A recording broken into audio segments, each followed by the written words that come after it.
রাজধানীর খুচরা বাজারে এখন কাঁচা পেঁপে, চিচিঙ্গা আর মূলা ছাড়া কোনো সবজি ৮০ টাকার নিচে নেই। পটল, করলা, গাজর, শসা, ঝিঙে, লাউ, কাঁকরোল, ঢেঁড়স কিংবা ধুন্দল সবই ৮০ থেকে সেঞ্চুরির ঘরে। দোকানিরা টমেটোর দাম হাঁকাচ্ছেন কেজি প্রতি ১২০ টাকা।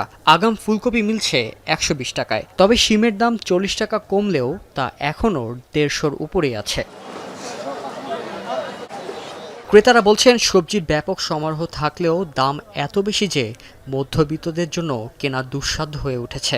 আগে যেখানে ঝুড়ি ভর্তি বাজার করা যেত, এখন সেখানে সামান্য কিছু সবজি কিনতেই খালি হয়ে যাচ্ছে পকেট। আমরা যা ইনকাম করি আয়ের সাথে ব্যয় মিলতেছে না। আমদানি হয় কম, এই জন্য দামটা একটু অনেক হাই লোড। শসা ৮০ টাকা কেজি, টমেটো মাছ ১২০ টাকা, ভেন্ডি পটল ৬০ টাকা, যেগুলো আগে ছিল ৩০ টাকা কেজি, ৪০ টাকা কেজি। কারওয়ান বাজারে ব্যবসায়ীরা জানান টানা বৃষ্টি আর সরবরাহ কমে যাওয়ায় এই পরিস্থিতি। তবে তাদের আশা শীতের সবজি উঠলেই আবার কমবে দাম। বর্ষাকাল, কিন্তু এখন সবজির আমদানি কম, এখন সিজন না। তবে সিজন আসতেছে, সিজন আসলে আরো কমে যাবে, আনসিজন হিসাবে দাম একটু বেশি। এদিকে দেশি পেঁয়াজের কেজি ৭০ থেকে ৮০ টাকায়, তবে কমেছে রসুনের দাম, এখন মিলছে ১৫০ টাকায়। আলু প্রকারভেদে বিক্রি হচ্ছে ২৫ থেকে ৩০ টাকায়। অন্যদিকে কাঁচামরিচ কিছুটা স্বস্তি দিয়েছে, কেজি প্রতি বিক্রি হচ্ছে ১৬০ টাকায়। সবজির পাশাপাশি মুরগির বাজারও ঊর্ধ্বমুখী। ব্রয়লার কেজি প্রতি ১৭০ থেকে ১৮০ টাকা আর সোনালী ৩০০ থেকে ৩২০ টাকায়। ডিমের ডজন বিক্রি হচ্ছে ১৩৫ থেকে ১৪০ টাকায়। মুরগির দামও হঠাৎ বাড়াই দিচ্ছে, ২৮০ টাকা করে নিচ্ছে, কিন্তু আমি ১৬০-৭০ হয়ে গেছে ১৮০।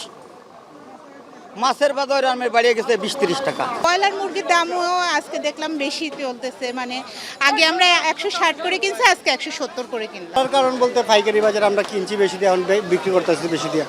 এদিকে অপরিবর্তনশীল চালের বাজার, তবে রপ্তানির কারণে ভারতীয় চালের দাম কিছুটা কমেছে। সঙ্গে কমেছে দেশি মিনিকেটও, প্রকারভেদে মিলছে ৫০ থেকে ৮৫ টাকায়। তবে মসুর ডাল বিক্রি হচ্ছে কেজি প্রতি ১৬০ টাকায়।